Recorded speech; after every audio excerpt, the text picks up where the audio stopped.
60 రోజుల్లో మీతో ఇంగ్లీష్ అద్భుతంగా మాట్లాడిస్తాం. వెంటనే కాల్ చేసి జాయిన్ అవ్వండి.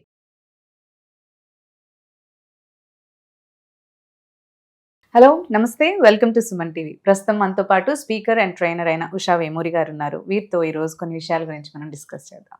హలో అండి, నమస్తే. నమస్తే మ్యామ్, మనిషి జీవితంలో సక్సెస్ అవ్వాలన్నా లేదంటే తన ఎఫర్ట్ ఎక్కువగా ఉండాలి అని అంటూ ఉంటారు. ఎఫర్ట్తో పాటు లైక్ ప్రీవియస్ ఎక్స్పీరియన్సెస్ కూడా లీడ్ అవుతుంది అంటే అది ఇంటర్ రిలేటెడ్ ఉంటుంది మనం ఫర్దర్ పెట్టే ఎఫర్ట్ అని అంటూ ఉంటారు.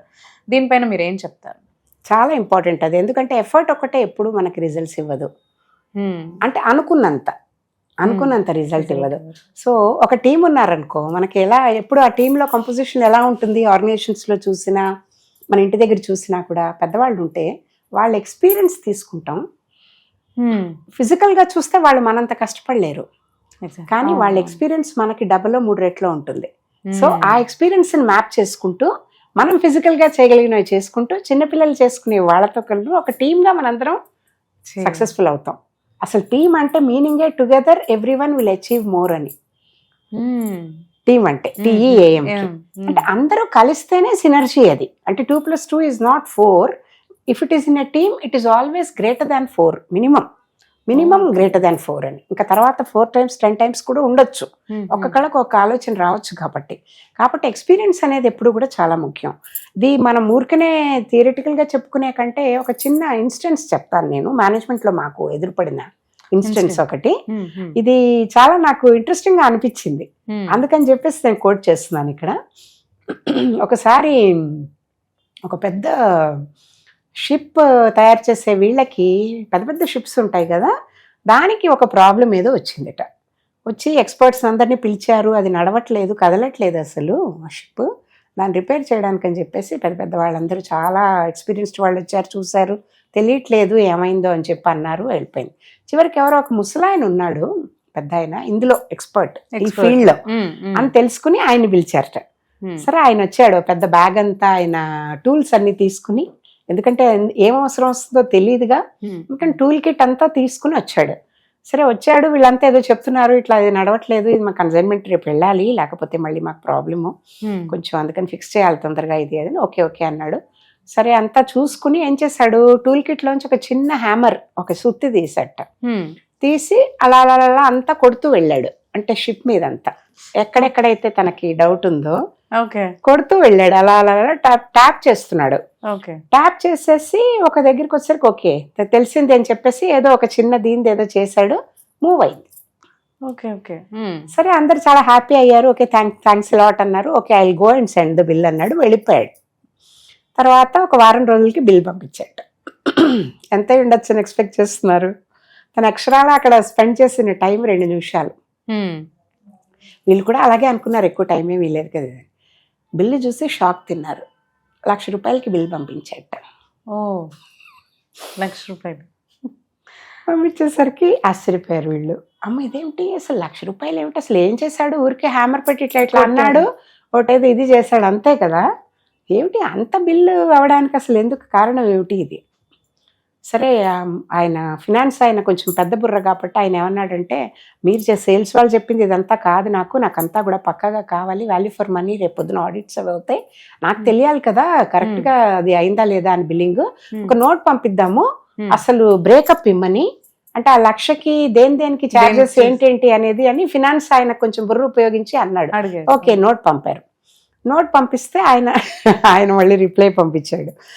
చాలా ఇంట్రెస్టింగ్ లెసన్ ఆ నోట్లో. ఏంటంటే అతను ఏమన్నాడు, ప్రాబ్లం ఏంటో చూసినందుకు నాకు, అంటే ప్రాబ్లమ్ ఏదో చేసినందుకు ₹2.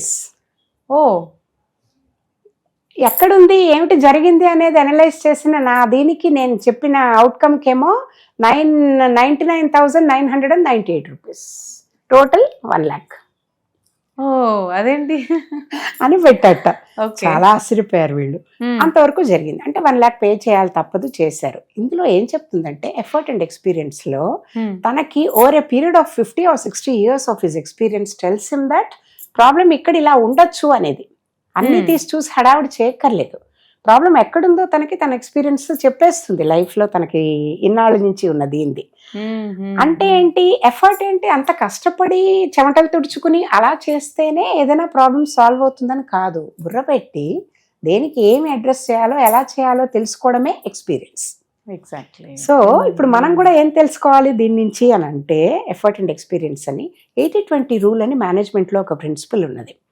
ప్రతి చోట కూడా 80% of the people will give 20% of the result, 20% of the people will give 80% of the results.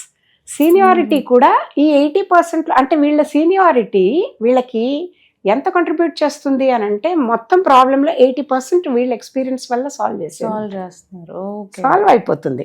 Youngsters 20% చేసేది, అందరూ కలిపి చేసేది 80% ఉంటే వీళ్ళు ఒక్కొక్కరు చేసేది ఏంది రివర్స్ ఉంటుంది అనమాట.